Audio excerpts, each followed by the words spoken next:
Hi everybody, I'm Bree the Plant Lady, and today I am busy collecting poppy seeds as the plants begin to dry here in my central North Carolina cottage garden.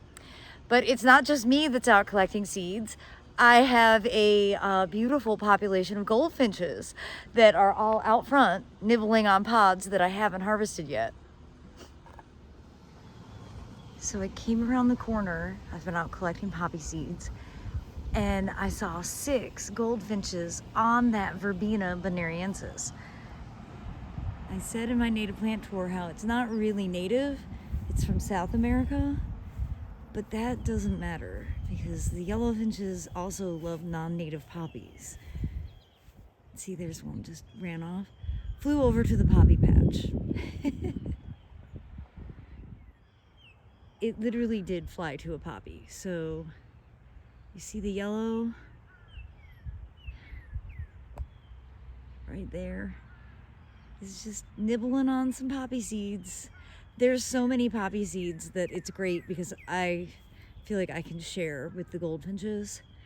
But it's amazing how much damage they do to the pods from a crafting perspective. See, there's another one.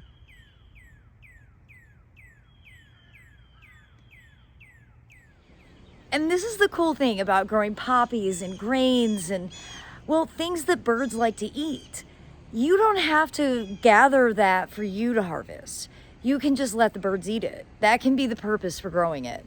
I've been growing my own bird seed for 10 years, and the plant material is really inexpensive. It's high impact, and, well, it's an ecologically sound decision. These are annuals, and though they're not native, they're certainly not invasive.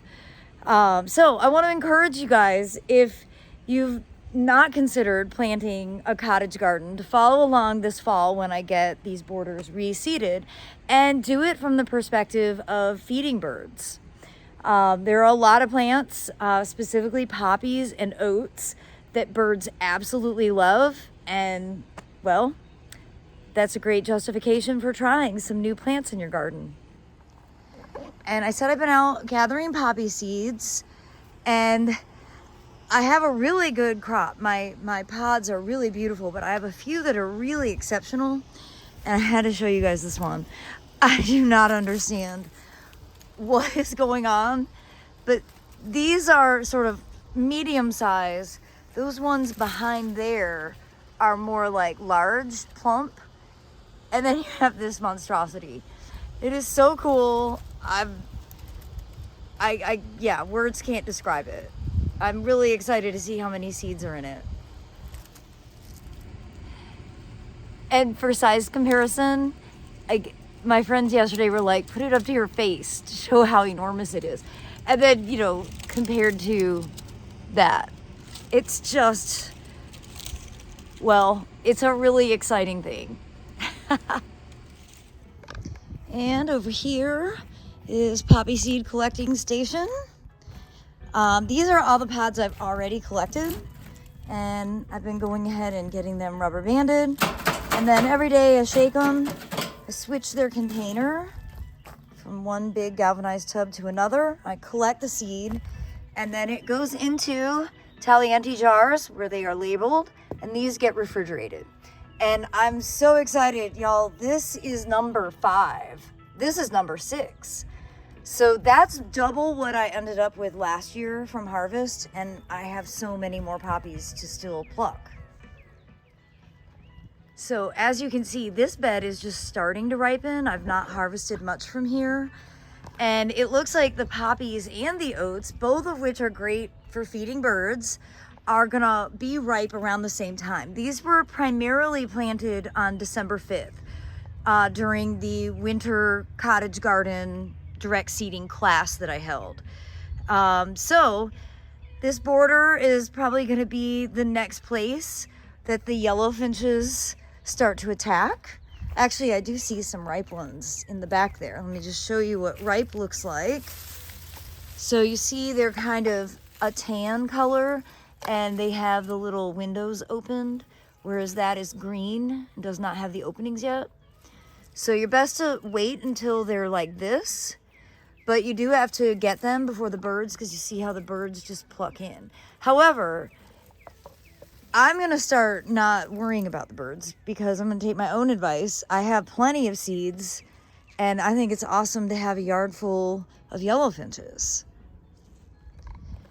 And then I showed you a monster pod over there. And so this is another pretty big one. I mean, this is a big, chunky one. But then I have this one plant. And you see it's this one that's still, you know, quite healthy, really robust, enormously robust.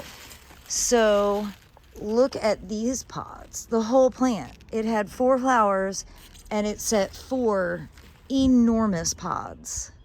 I've never had pods this big.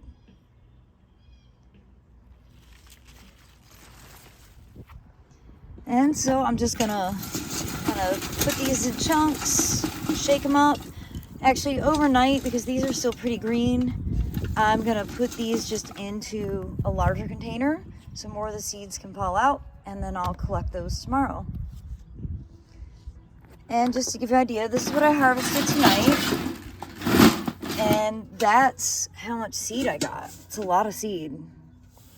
Pretty cool.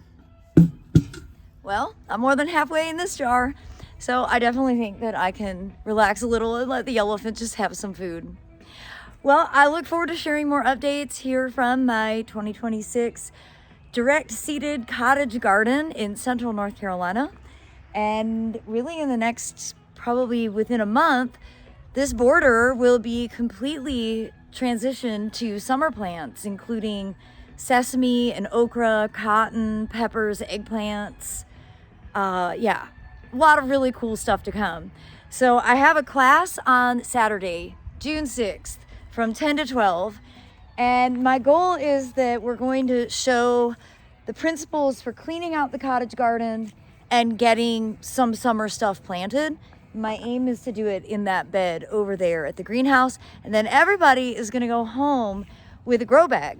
And the thing is, I couldn't keep the tomatoes watered in the little cells, so I went ahead and potted all of them. And I went ahead and planted the tomatoes for the session in these grow bags, and they look really good. So, yeah, it's gonna be a really fun class. Everybody's going home with plants. Actually, I should show you because I have a huge stash. Eggplants and different cucumbers and melons and sesame and native plants, and so it's going to be a really fun time. I'm going to go ahead and confess I'm using this as a means of like getting rid of some plants. So if you're in need of plants, you should sign up for the class on Saturday, because I guarantee that you won't go home empty-handed. All right, everybody, thanks so much for watching, and happy gardening.